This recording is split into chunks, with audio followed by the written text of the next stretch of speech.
guys, it is Futon here, and welcome to Chapter 2 of Getting Started in the PvM. For this chapter, we're going to be discussing armor, and really how things actually work in the game, because a lot of people don't realize that armor rating isn't really all it's cracked up to be, especially when it comes to tank armor. So let's go ahead and get into the nuts and bolts of this. For the game, in the game itself of RuneScape, there are three different types of armor. One is hybrid armor. One is, well, there's hybrid and technically all. There is an actual difference. So there's hybrid, there's all, so four. Tank and power. All really doesn't really apply to much armor. I think it only applies to a few capes and rings and stuff like that. So we're gonna be ignoring them for the most part, and we'll be looking at a lot of just different things. With here's hybrid armor. So hybrid armor, the perks of hybrid armor is that you get no power bonus to anything for the most part, and you basically get no accuracy reduction for using the wrong style. So you can use all styles with this. You don't have to switch. You don't lose the accuracy reduction, but you get exactly no power bonus. Just an example with Soliska top, and then there are power armor, which literally is here. Or this is masterwork and trim masterwork. I don't know why I have both, but whatever. I guess that's for a little bit trash, but they have less armor bonus for their rank, but they have strength bonus and prayer bonus will be just everything. So as you see here. However, to popular belief of what people realize, tier 90 armor for power has the exact same thing as tier 90, or the 5 levels lower in tank armor.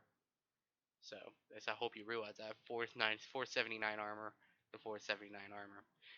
But tank armor does have the benefit of giving you life points, which is actually used for boosting during for bonfiring.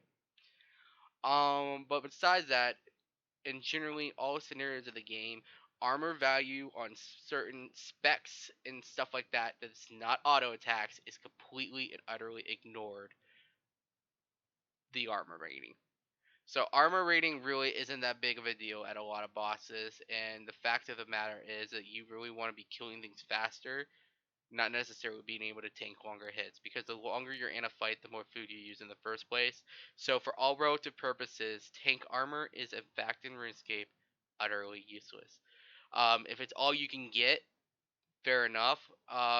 Like for example, this right here, like outer, like the rune plate. Like if all you can get is plate bodies and stuff like this because it's your level, fair enough. That is completely fine to use it.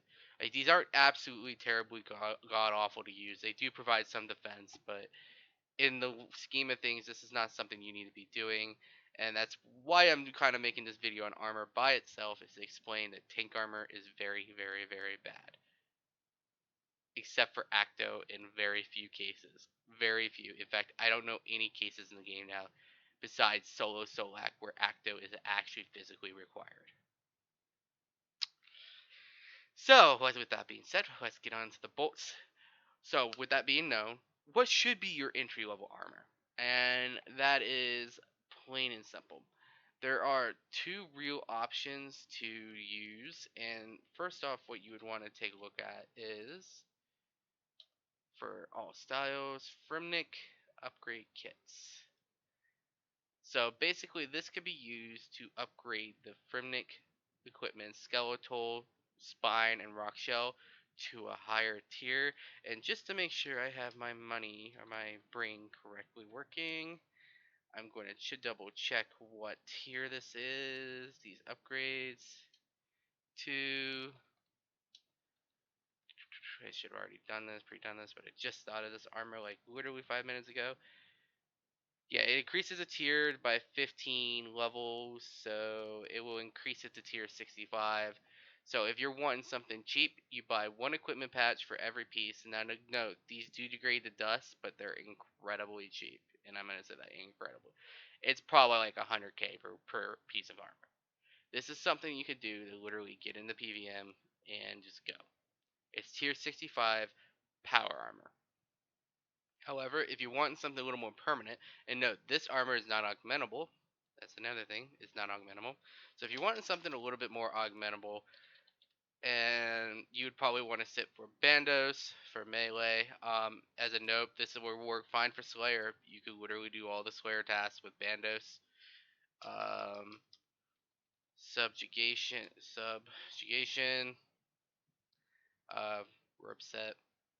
I think that's a little out of date because of the current prices. These are a little expensive, but you buy them, you augment them, and then that's where they win is with the augments. Then then Armadillo. And note with the glove slot for Armadillo, if you really want to get cheap, you could use spiky van braces, which ironically have the same power bonus as armor gloves. So if you want to take a cheap option there, you're well more than welcome to use it there. But that's really what you want to start with your opening armor. Things get a little more complicated if you're wanting to go from tier 70 to 80, which I'll go ahead and talk about now. The real issue that lies from going, if you want to go higher than this to tier 80, is literally Torva. Torva is bloody expensive. Torva is bloody expensive. Um, and then you get into Anima Core of Zoros.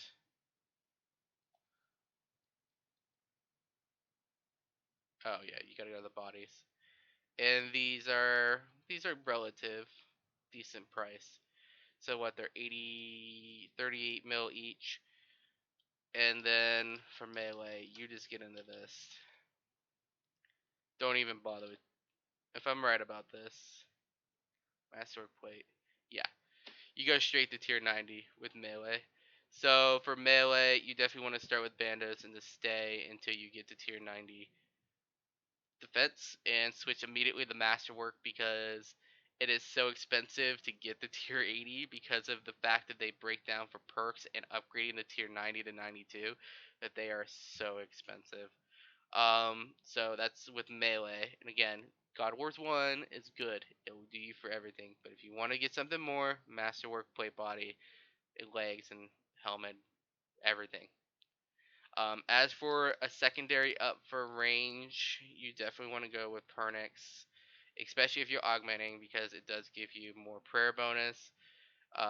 Yeah, Pernix boots, the whole works. And then Virtus, of course.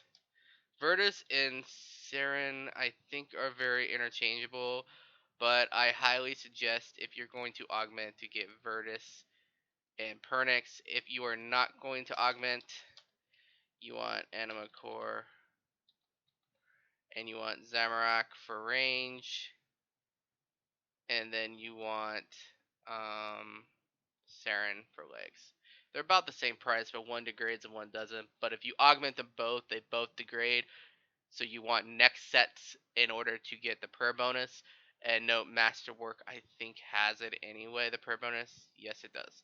So you don't have to worry about that. So you want to start out with either if you're at the absolute bottom of the barrel, the Fremnik sets.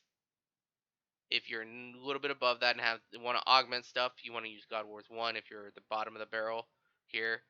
And then after that for melee, you want to go straight to masterwork. You do not want to do Zoros. You do not want to do um, Torva because it's just so expensive. It's just not worth the money. After that, for mage and range, you literally want to go to Pernix if you're going to augment. If you're not going to augment, you want to go to Anima Core. Now, note for all of this, none of this degrades to dust besides the Fremnik sets, but the Fremnik sets are so cheap that it's whatever. And it lasts just as long as tier 90 set does. So tier 90 was Serenic, Malevolent, and Tectonic, according to the charges here. 100,000 charges. But those aren't augmentable, as I said before. But anyway, hopefully that makes things a little more clearer with the armor, and hopefully you guys can follow along to everything I just said there.